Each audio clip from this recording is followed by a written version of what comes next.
Tommy Shelby might rule TV Birmingham, but here, the kings of the street were 12-year-olds with nothing to lose.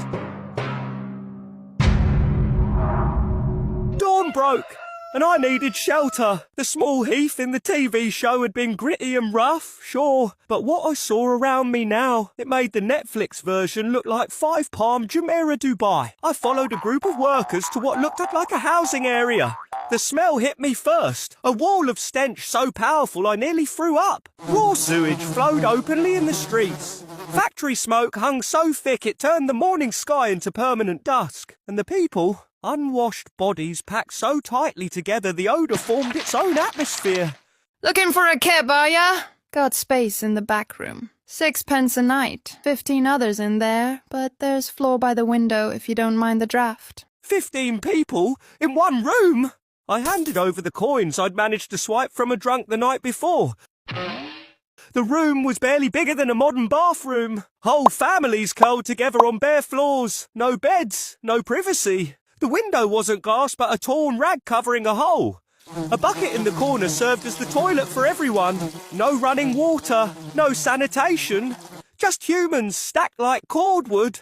I watched as a mother woke her children. The youngest couldn't have been more than 6.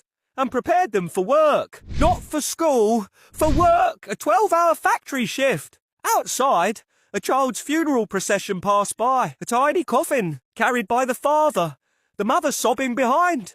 No one else paid attention. Death was too common here. No health care, no medicine, no safety net. Just disease lurking in every cough, every sip of contaminated water.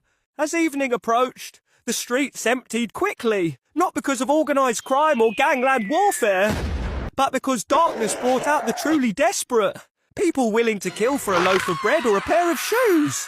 I passed a group of men fighting viciously over half a rotten cabbage they'd found in the gutter. This wasn't the stylised violence of TV, it was animal survival, ugly and raw. Standing in the middle of actual 1890s Birmingham, the truth hit me harder than any Peaky Blinders headbutt. The TV show had completely sanitised the horror. The real slums packed fiend 20 people per room. Open sewers ran down every street. Disease killed indiscriminately. Children worked until they died or were too injured to continue.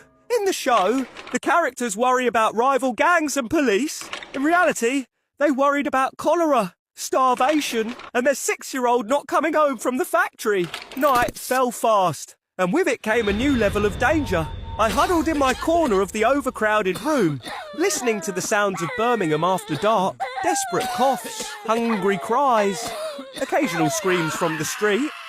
My survival skills from other time periods wouldn't help me here. This wasn't about outrunning dinosaurs or avoiding plague doctors. This was about enduring slow death by poverty, day after grinding day.